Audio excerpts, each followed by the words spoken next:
Hammaga xayrli kun. Hozir universitetga tayyorlanyapman. Shuning uchun bitta ko'zim bo'yalgan va bittasi bo'yalmagan. Yo'l-yo'lakay video olib ketdik deb o'yladim. Video olay dedim. Orqadagi kadrga qaramaysizlar. Bu mening trimoyim. Juda eski trimo. Xona yangi bo'lsa ham, lekin imенно shu mebelni men chiqarib o'ta olmayman, chunki juda qadrli. Tak. Sizlar bilan hozir yuzimni deyarli bitgan yuzim, lekin ko'zim, qoshlarim va labim qolgan. Aynan o'shalarni bitirib yo'l-yo'lakay universitetdan keyingi hayot qanaqa bo'ladi haqida gapirib beraman. Mani kipriklarim va men umuman biz tush tanlamaymiz. Chunki tush tanlaydigan kiprikni o'zi yo'q, juda ham kalta. Menda mana shuncha tush bor. Hammasi har xil narxda. Qaltiradiganimni menga buvim sovg'a qilganlar qaysidir bayramda. Bu originali. Men bundan keyin ancha kiprik qaltiradigan ishlatdim.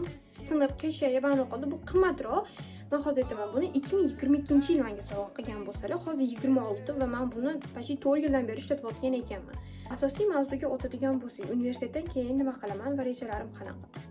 Men hamma narsani yo'l-yo'lakay qilib ketadigan va yo'l davomida bo'lib ketadigan holatlarni yaxshi ko'raman va o'zim hamma narsani yo'l-yo'lakay qilib ketaman.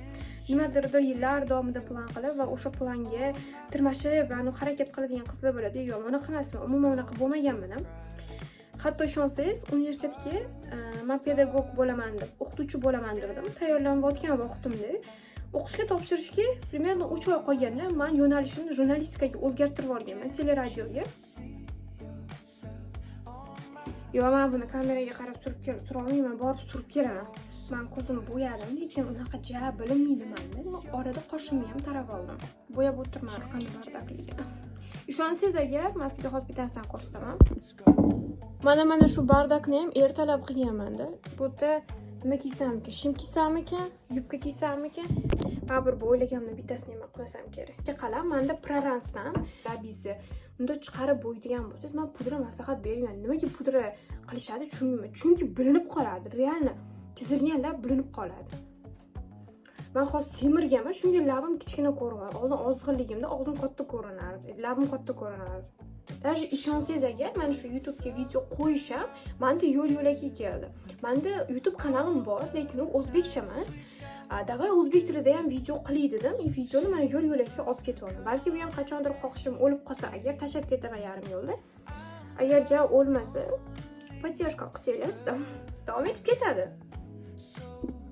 Meni labim tayyor. Video balki qisqa bo'lib qoldi, chunki men hozir pomidor to'lib qolib, zo'rg'a tozalab, mana endi qishib qo'yganman.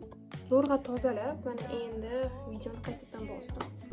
Keyin bilasiz, bu universitetdan keyin ko'pchilik nima qilishini rostdan ham bilmaydi. Qayerga borsam, qanaqa qilsam, ish qilsam. Keyin universitetdan keyin boshqa sohaga o'tib ketish bu men uchun norma. O'qiding shu sohada, o'zing xohlagan yo'nalishda o'qiding, bilimingni olding, bo'ldi qarabsan, u yo'nalish senga emas, yoki u yo'nalishda erkin bo'la olmayapsan, yoki u yo'nalishda bir ish topish qiyin bo'lyapti. Qarabsanki, boshqa daromadli bolalarda shunaqa ko'p bo'ladi. Pul uchun tabiiy, chunki erkak kishi oila boqish kerak va ularda juda ham yelkasi katta mas'uliyat bo'ladi. Odamlar nima deydi, men shu yo'nalishda o'qidim, men shu yo'nalishda qolishim kerak degan fikr umuman xato deb o'ylayman. 10 minut vaqtim qoldi o'rtoqlar. Juda ham shoshib, juda ham tezlikda video oldim. Videoni oxirigacha ko'rganingiz uchun rahmat. Keyingi videolarda ko'rishguncha.